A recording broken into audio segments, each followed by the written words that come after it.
ஈஷா தமிழ் தொங்கு திருவிழாவில் கடைசி 3 நாட்களா நடந்த நாட்டு மாடுகள் மற்றும் குதிரை சந்தை ரொம்பவே தனித்துவமா நடந்துச்சு. அழிவோட விளிம்புல இருக்கிற கிராமிய கலைகளுக்கும் பாரம்பரிய உணவுகளுக்கும் புத்துயிர் ஊற்ற விதமா தமிழ் தொங்கு திருவிழா ஈசா யோகா மையத்தோட சார்பில் ஒவ்வொரு வருஷமும் தொடர்ந்து நடந்துட்டு வருது. இதுல முத்தாய்ப்பான விஷயமா நாட்டு மாடுகள் மற்றும் குதிரை சந்தை நடந்துச்சு.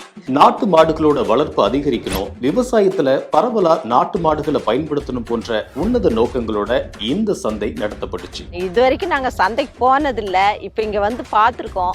பார்க்கும்போது நாட்டு மாட்டு மேல ஏற்கனவே நிறைய தெரிஞ்சிருக்கு இல்ல. கொஞ்சம் நாட்டு மாட்டு சாணம், எல்லாத்துக்கும் அதுதான் தேவையா இருக்கு.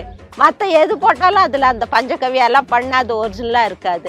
அப்ப இது வாங்கலாம் அப்படின்னு சொல்லிட்டு எங்களுக்கு கொஞ்சம் இடம் இருக்கு. அதுல கொண்டே விட்டா நம்மளுக்கு ஒரிஜினலா கிடைக்கும்ல. ஈசா இந்த வாரம் மாடு, குதிரை, ரேக்லா ரேஸு இது எல்லாமே நடத்துறாங்க. இது எல்லாமே நடத்துவாரு. கோல போட்டி நடத்துற மாதிரி ஒரு ஆர்வம் எப்படி எல்லாருமே வர்றாங்க. அதனால பிற இன மாடுகளும் சாய்வால், கிர் இதெல்லாம் அழிஞ்சு போகாம இருக்கிறதுக்காக நம்ம தமிழ்நாட்டுக்குள்ள காங்கயம் இந்த மாதிரி இருக்கிற மாடுகளை அழியப்படாதுங்கிறதுக்காக வருங்கால சன்னதிகள்லாம் நல்லா தெரிஞ்சுக்கிறதுக்காக ஒரு ஷோவாட்டவே ஜம்முன்னு நடத்தி கொடுக்குறாங்க. இதுக்கு நிறைய பாக்குறாங்க.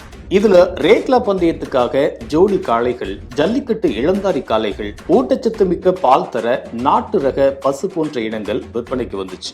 சந்தைக்காக வந்த எல்லா கால்நடைகளுக்கும் வெயிலோட தாக்கம் தெரியாம இருக்கிறதுக்காக ஷெட்டு, தரமான தீவனங்கள், கால்நடை உரிமையாளர்களுக்கு உணவு, தங்குமிடம் உள்ளிட்ட அனைத்து ஏற்பாடுகளையும் ஈசாவோட சார்பில் மிக சிறப்பா செய்யப்பட்டிருந்துச்சு.